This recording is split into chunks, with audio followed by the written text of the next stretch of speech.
impactantes que han ocurrido en nuestra región. De estos hablaremos en el programa de hoy.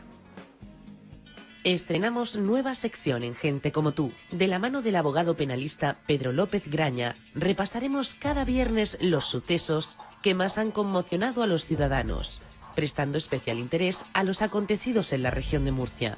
Hoy recordamos todas las claves del crimen de la Katana y damos todos los detalles del juicio que empezaba esta semana por el asesinato de la presidenta de la Diputación Provincial y líder del Partido Popular de León, Isabel Carrasco Lorenzo.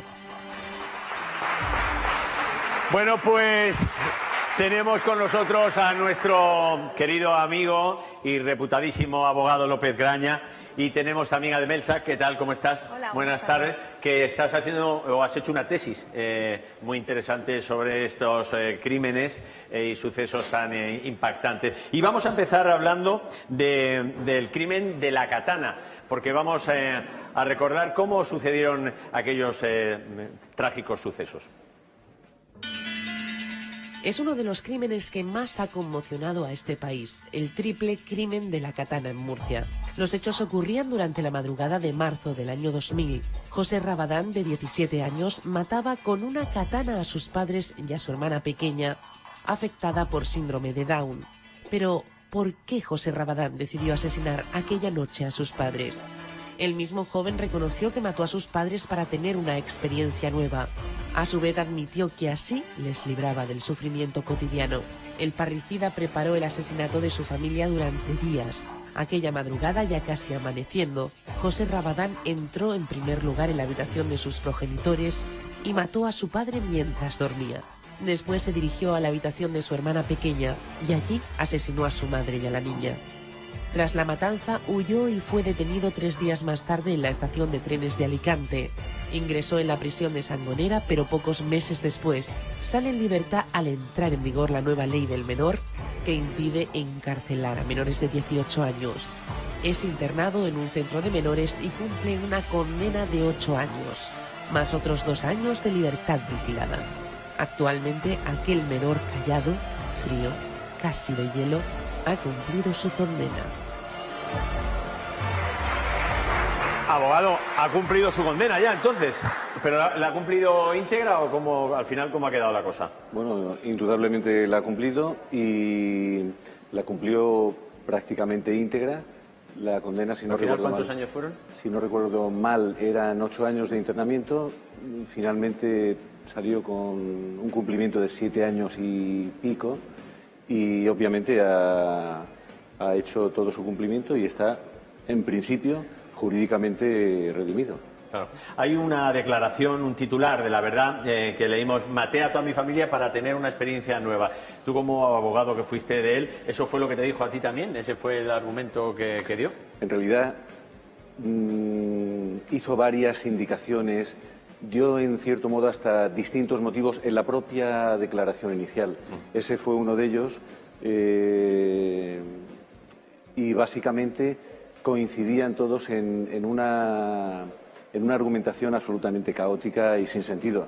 Y uno de ellos fue esto, Me imagino que se le realizó un estudio psiquiátrico, claro, en esas condiciones. Sí, no uno, sino muchos estudios. Muchos. Hubo numerosos psiquiatras y expertos que intervinieron, tanto por parte primero del juzgado de instrucción, después del juzgado de menores, a petición de Fiscalía, por nuestra cuenta como despacho defensor. Sí, ¿Y qué se concluyó psiquiátricamente? Pues yo diría que no se concluyó nada verdaderamente definitivo.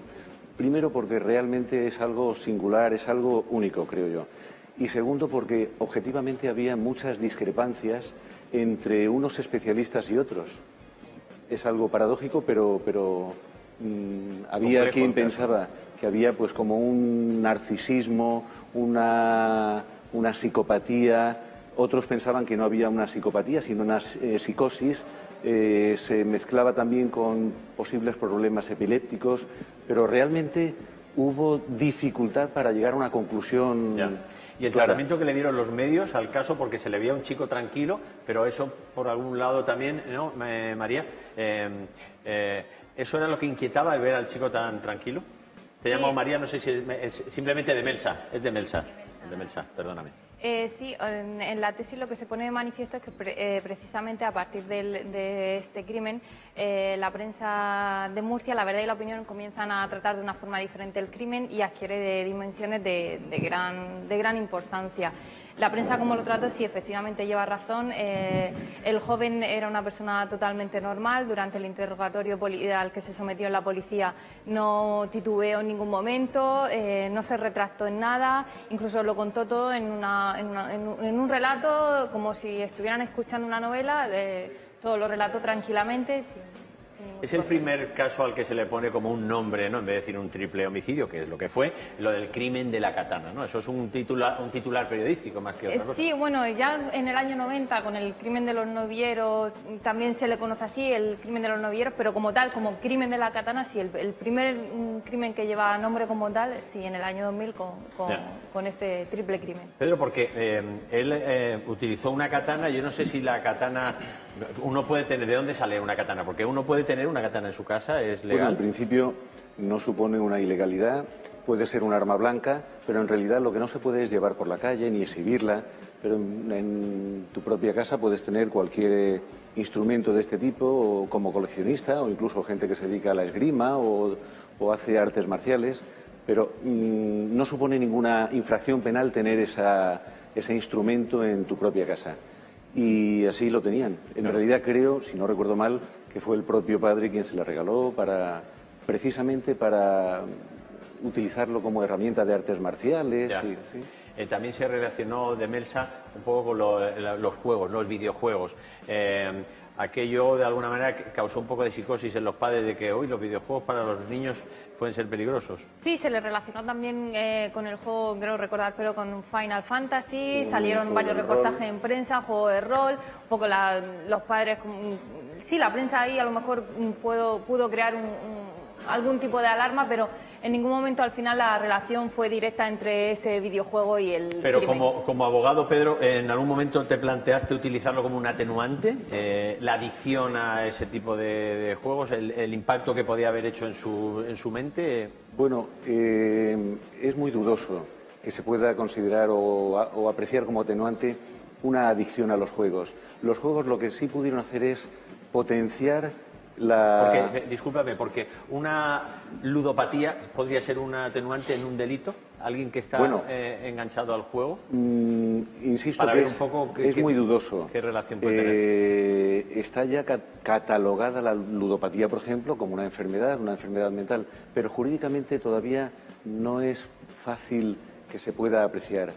Y en el caso concreto de los juegos o de los videojuegos, aquí era sinceramente muy difícil esa relación entre un crimen y el uso de los videojuegos. Los videojuegos fueron en realidad quizás simplemente un complemento de una mente que tenía una patología. ¿Ya había jurado popular en aquel momento o fue un juez? ¿Perdón? ¿Había jurado popular o fue un juez? En aquel momento no era tampoco posible la existencia del jurado popular, en este caso concreto porque era un menor y hubiera... o sea, el jurado popular nunca puede utilizarse con un menor. En principio tiene un proceso específico. Cuando existe el menor, en aquel momento además tampoco hubiera sido posible. Pero sí se haría un juicio paralelo en la opinión pública, como ocurrió con el asesinato de las niñas de Alcácer. Esto en los medios de comunicación se estaría juzgando a este chico también, claro. Sí, en cierto modo sí, pero en ningún momento sí que se llega a asemejar al tratamiento que se hizo mediático de los crímenes de Alcácer, porque fue relevante y también fue muy criticable. Aquí en Murcia lo que supone una diferencia en cuanto al tratamiento, en el sentido, como he dicho anteriormente, de el asesinato del crimen ya comienza a llamar la atención a la prensa, puesto que se observa que a la sociedad pues le despierta el interés precisamente por seguir leyendo. Ya. Estamos hablando, Pedro, que este chico tenía 16 años. Sí, en aquel momento tenía 16 Si años. en vez de tener 16 tiene 18, pues ¿qué hubiera pasado? Sería distinto el tratamiento, porque no podría enjuiciarse por la ley de responsabilidad penal de los menores, tendría que haber sido por el Código Penal directamente. En aquella fecha concreta todavía no estaba en vigor la ley penal o la ley del penal de los menores. Y eso era también lo que le daba una singularidad jurídica al asunto, porque inicialmente fue continuado o iniciado el proceso de instrucción con arreglo al Código Penal, porque era el que estaba en vigor en ese preciso momento. Ya. Lo que ocurre es que meses después, 6 u 8 meses después, entraba en vigor la nueva ley de responsabilidad penal de los menores, y eso alteraba profundamente toda la situación y todo el proceso y todo el aspecto jurídico. En el informe, me imagino que se supo si los padres llegaron a percatarse de la situación y pudieron intentar defenderse, o les pilló aquello absolutamente desprevenido. Yo preferiría ni pensar en esa posibilidad, pero en cualquier caso es terrible. Terrible. ¿Cómo fue el impacto para la audiencia, para los lectores de la prensa, aquel caso? El impacto fue tremendo. De hecho, de los 364 crímenes que hay registrados en Murcia desde el año 1990 hasta el año 2014, es el único crimen en el que se han conseguido cifras de publicación, de seguimiento, utilización de fotografías, de infografías, del color. Es el crimen que mayor relevancia ha tenido, y en segundo lugar la parricida de Santomera. Pero sin duda el crimen de la katana ha sido... Oye, pero hay algo que a mí me llamó, y lo recuerdo poderosamente, la atención, y es que surgió ahí un movimiento un poco fans, ¿no? Es algo absolutamente curioso. ¿Cómo alguien puede sentirse atraído por una persona que hace una atrocidad de ese...? A mí personalmente me parece curioso y espeluznante. Me parece la expresión del morbo llevada a la máxima potencia. Pero eso yo creo que tiene que ver también con un cierto grado de patología social que a veces estamos sufriendo. El hecho de que frente a una atrocidad tan grande pueda haber admiración por parte de nadie, yo pienso que, como dicen, deberíamos mirárnoslo. Sí, hacérnoslo mirar. Sí. Bueno, el de la katana es uno de los casos más impactantes de nuestra historia, como también nos conmociona no hace tanto el crimen de León, ¿verdad?, en el que una madre y una hija mataron presuntamente a la presidenta de la Diputación de León. Sucedió en mayo del 2014 y ahora están siendo juzgadas. Recordemos lo que pasó. Venganza, odio, rabia, el amor infinito de una madre capaz de hacer cualquier cosa por su hija es lo que llevó a Montserrat González a asesinar a la persona que supuestamente acosaba laboral y sexualmente a su hija. Este martes arrancaba el juicio por el asesinato de la presidenta de la Diputación Provincial y líder del Partido Popular de León, Isabel Carrasco Lorenzo. El 12 de mayo de 2014, Isabel, de 59 años, fue asesinada a tiros cuando caminaba muy cerca de su domicilio en plena capital leonesa. 3 balas de un revólver que, a diferencia de las pistolas, no expulsa los casquillos, le dieron de lleno en el corazón, la mejilla izquierda y la nuca. En el banquillo de los acusados se sientan 3 mujeres. Montserrat González, de 60 años, autora confesa de los disparos que acabaron con la vida de la política. Su hija, Triana Martínez, de 36. Y la agente de la policía local de León, Raquel Gago, de 42 años y amiga de Triana. El fiscal pide para ellas 23 años de cárcel. 5 hombres y 4 mujeres emitirán el veredicto por el crimen de Isabel Carrasco. Montserrat aseguró que era una idea obsesiva la de matar a la persona que consideraba la causante de los males de su hija. No, es que pensaba que si no, iba mi hija. Entonces preferí ella que no mi hija. Porque desde luego mi hija estaba tan mal, ella iba a seguir. Porque iba a seguir, haciéndole eso. La vida imposible. Y como no salió Rajoy, no salió García Prieto, pues decidí matar. Unas impactantes declaraciones como las que ya hizo en el momento de ser detenida en 2014, cuando aseguró que la mataría otras 30.000 veces más. El miércoles era el turno de declarar de su hija. Triana Martínez aseguraba que la presidenta de la Diputación de León no le dio la plaza de trabajo que esperaba porque rechazó acostarse con ella.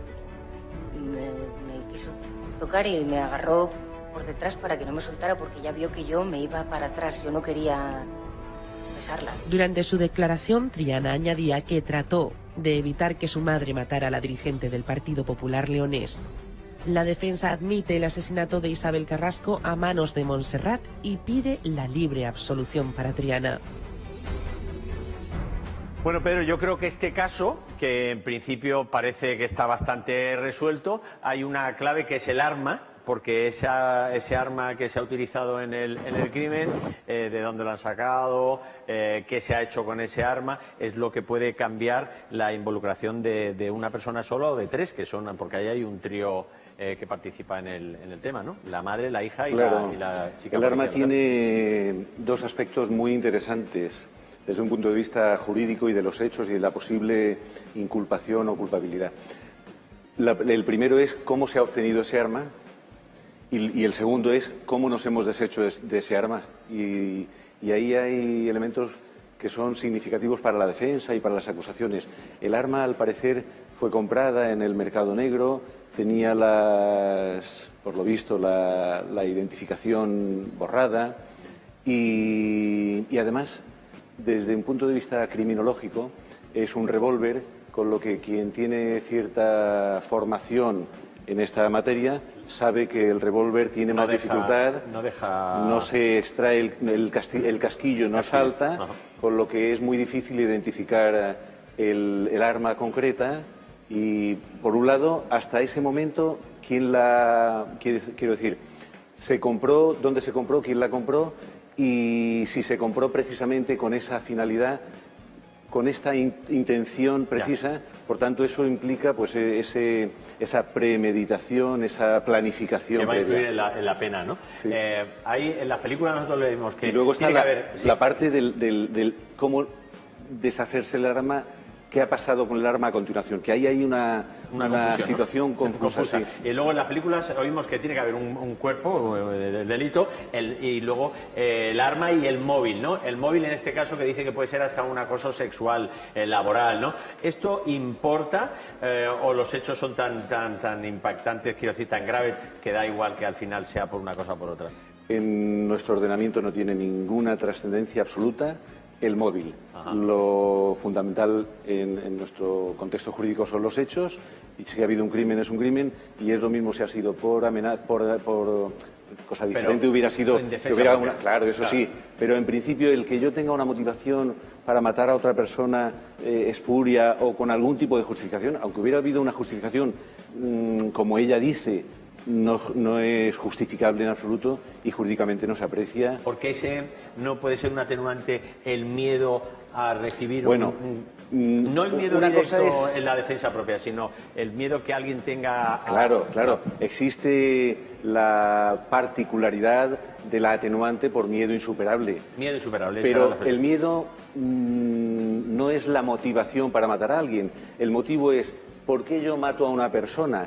No si hay algo que me ha inducido a matar a esa persona. Por tanto, el que fuera por venganza, fuera incluso por miedo, el miedo podría provocar esa reducción en la responsabilidad penal, pero tiene que ser un miedo de determinada característica, no simplemente porque diga yo tenía miedo que me hiciera algo. Bueno, debe haber una entidad suficiente que justifique que ese miedo te ha influido. Vale. Debe haber influido y no es fácil aquí. Como abogado, tú ahora que estás viendo el caso y en el punto que está, ¿te parece un caso complicado para un abogado porque ya está demasiado resuelto o crees que un abogado todavía ahí tiene mucho que hacer? Bueno, yo personalmente pienso que hay cosas que hacer.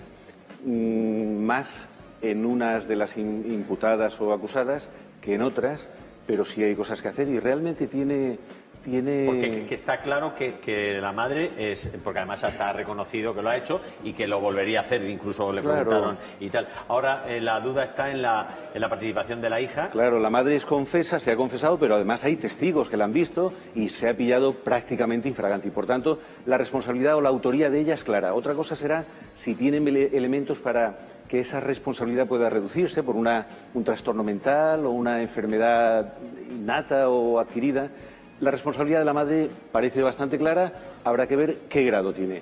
Luego, la cuestión de la hija y de la policía, amiga de la hija o de la madre también, ahí sí que hay elementos interesantes desde un punto de vista jurídico, porque hay que determinar si la hija realmente estaba... al tanto. Sí, al tanto, y además que participó de forma activa o no, si ese movimiento que se hizo era un movimiento planificado o casual. especialmente en el caso de la policía local. La policía local dice que ella estaba por allí y es posible que pudiera haber un acuerdo de voluntades para planificar el crimen, pero también cabe la posibilidad, ¿por qué no? León, una ciudad pequeña y que casualmente pudiera estar por allí. Murcia Por tanto, es una ciudad pequeñita que sí, en un momento sí. dado te... Es cierto ¿Cuánto que crees tú que va a durar el juicio este? Bueno, en principio parece que está previsto alrededor de un mes y una vez que termine, si termina en ese plazo, pues dependerá del veredicto del jurado, que puede durar un día, 2 días o incluso semanas. López Graña, abogado, muchísimas gracias. Seguiremos en contacto y nos seguirás contando cosas tan interesantes. Ha sido un placer tenerte aquí. Un placer, Antonio. Muchísimas gracias. Nos vamos a publicidad. Volvemos.